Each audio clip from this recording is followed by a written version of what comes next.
So Donovan Mitchell was one of the top 10 to 15 players in the league. Coming into the league, people really didn't expect him to be this great, as he was only the 16th overall pick back in 2017, behind guys like Jason Tatum, Markelle Fultz, Lonzo Ball, and Bam Adebayo. But we expected him not to be that great coming out of Louisville. What's going on YouTube? It's your boy Lil Shady back with another video. And I've been waiting on this video for a long time about my homeboy, one of my favorite players in the league, Spider Mitchell himself. Before I get started with this video, make sure y'all like and subscribe to my channel. Drop that decoy, and there's my Instagram right there. And let's get on with this video. Donovan Mitchell came into the league as really nobody didn't know who he was at first, because people viewed him as a project and people really didn't expect him to be that great. As this season, Donovan Mitchell's having a great season, just as we saw him beating the New Orleans Pelicans. But he got a little criticism from Shaq. And then Donovan Mitchell at Louisville, he had a great season, averaged 20 points per game, but people still didn't know who he was and didn't expect him to be a top 10 pick. So he was drafted back in 2017 by the Denver Nuggets, who traded him immediately to the Utah Jazz. And when he got to the Utah Jazz after the departure of Gordon Hayward, Donovan Mitchell had one hell of a season. Averaged 20 points, 3 rebounds, and 3 assists, shooting 44% from the field and 36% from 3 on nearly 7 attempts a game. So Donovan Mitchell had one hell of a rookie season. And to me, I think he should have won Rookie of the Year. Ben Simmons, I'm not saying he's undeservable, but Donovan Mitchell, the way he led that team in the Western Conference, the toughest conference in history, and he led them to a top 5 seed in the Western Conference. Top 5 seed in the Western Conference. So to me, I think he should have won Rookie of the Year over Ben Simmons, to be honest. He was better on offense. Sure, Ben Simmons was the better defender, but Ben Simmons, he was in the Eastern Conference. Donovan Mitchell did all this stuff in the Western Conference against teams like the Rockets, Warriors, who else? The Thunder, the Minnesota Timberwolves, all those top tier teams in the Western Conference that year.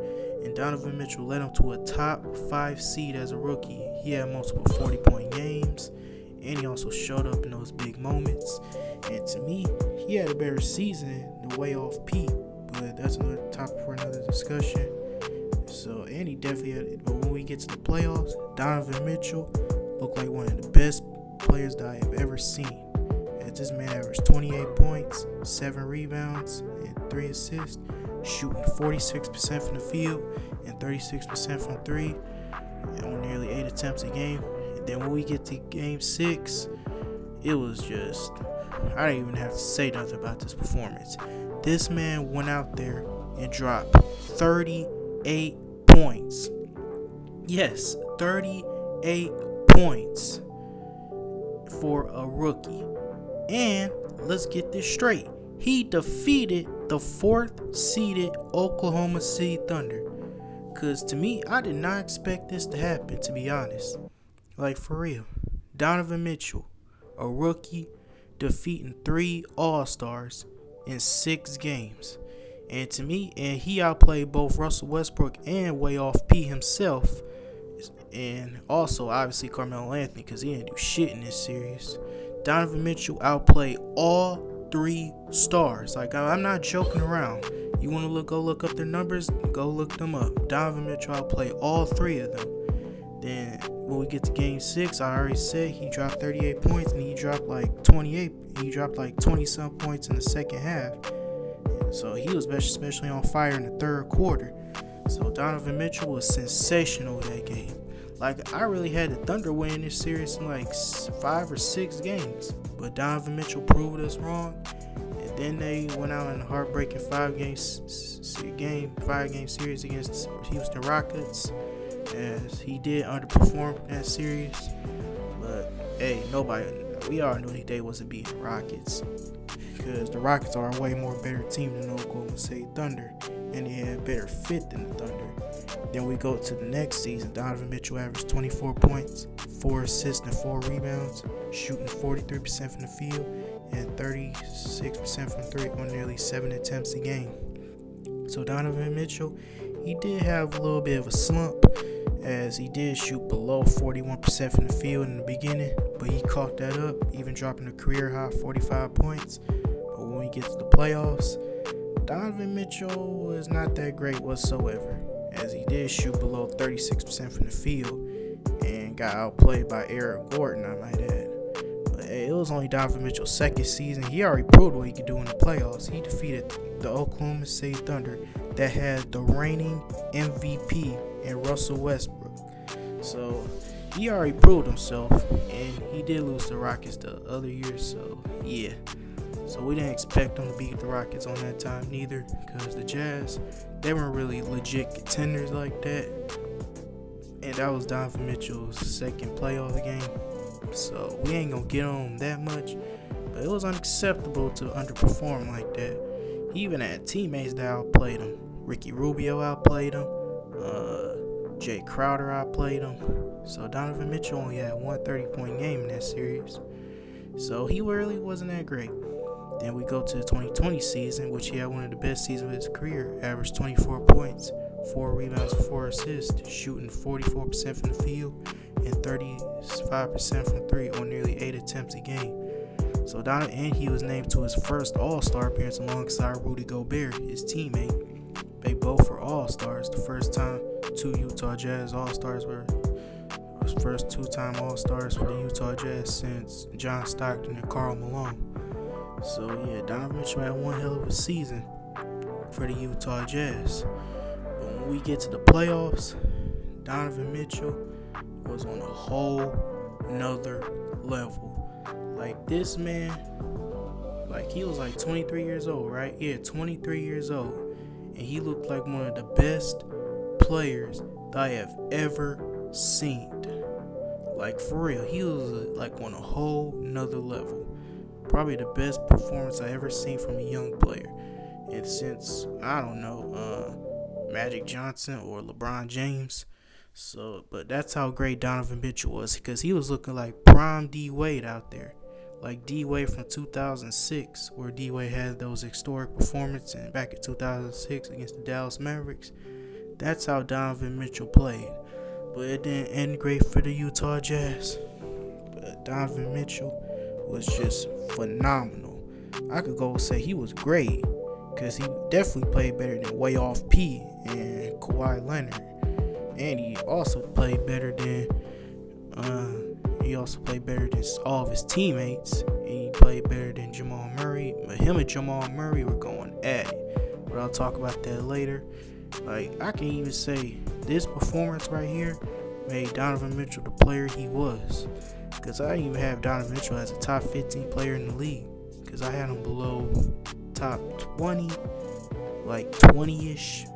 Because I didn't think he was better than guys like Paul George, Russell Westbrook, or Damian Lillard. But he proved it, as he averaged 36 points, 5 rebounds, and 5 assists, shooting 53% from the field and 51% from three on nearly 9 attempts a game. And also had one of the best performances that I had ever seen in a single game, as this man dropped 57 points on the Denver Nuggets' head. 57 points. That's the third most in the playoff game in NBA history, behind Michael Jordan's 63 points and Elgin Baylor's 61 points. And Donovan Mitchell joining that type of elite company was an absolute honor. Like, he was that great in that series. And shout out to Jamal Murray as well. He also played great in this series. Probably one of the best duels I ever seen in the NBA Finals, because those both were sensational. They both were dropping 50 points twice, as Donovan Mitchell dropped 57 and 51, and Jamal Murray dropped 50 and 51. And Jamal Murray averaged 31 points in that series. But I still got D Mitch over Jay Murray, because D Mitch and him had an all-time classic. Like, for real. Probably one of the best classics I have ever seen, because that's how great those two were in that series. And they both proved that they were better than Paul George and Russell Westbrook. Yeah, I said it. They're better than Paul George. I don't care what anybody says. And they both beat Paul George and outplayed him in the series. So I ain't trying to hear that crap about Paul George saying they're better because he has more success. But let's talk about their success against Playoff P himself, because they both outplayed him and they both prove that they're better than him, and they show up in those big moments. But back to Donovan Mitchell. As heartbreaking as this is, the Jazz didn't end off well, as they resulted blowing the 3-1 lead to the Denver Nuggets. And in one play, I know a lot of people like to get on Mike Conley about that one shot he took, but people really need to start getting on Donovan Mitchell's turnover, because that costly turnover, and then he laid on the floor right there. And if he would have hustled back on defense, I can guarantee that he could have probably got the last shot instead of Mike Conley, as the Jazz won in 7 games and resulted in them blowing the 3-1 lead. As Donovan Mitchell in that game, he didn't play as great. He averaged 22 points, 9 rebounds, but he did shoot 40% from the field, which is not great, and also had 9 different turnovers.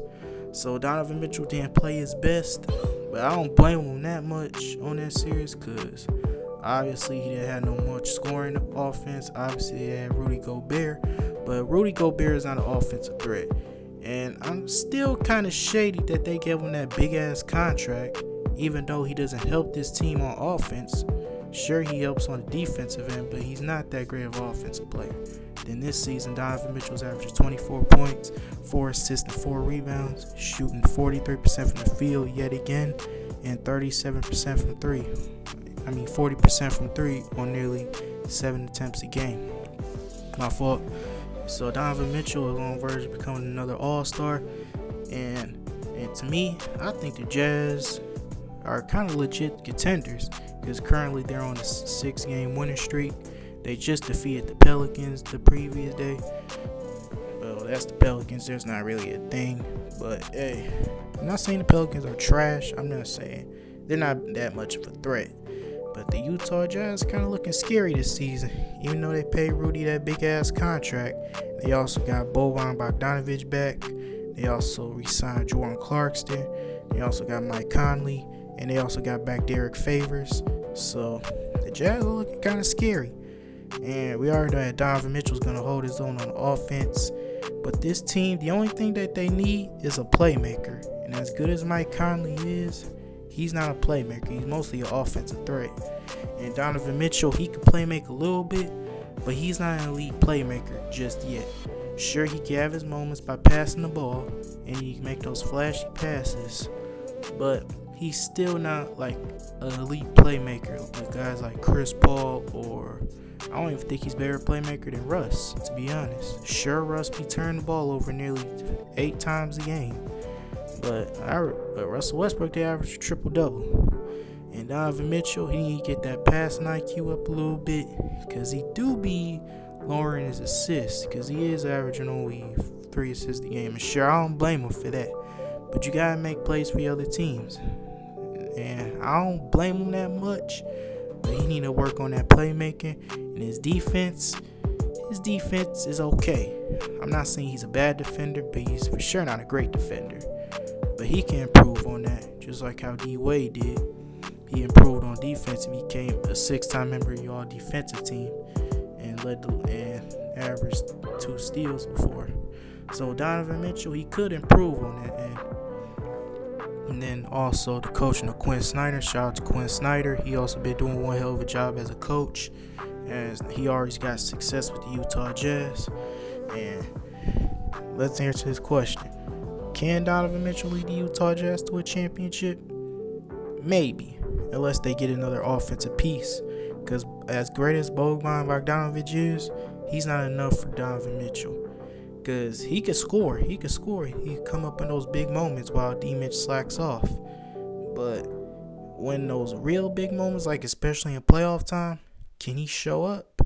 Because Donovan Mitchell can't be the only one that's doing something now. Because we seen that last season, and it results in blowing the 3-1 lead. And a lot of people saying that he's the next D Wade. why he can't be the one and only Donovan Mitchell. But that includes this video. Make sure y'all hit that comment button down below. Subscribe to my channel. Y'all stay safe and stay healthy, y'all. And please wear a mask. Please. Peace.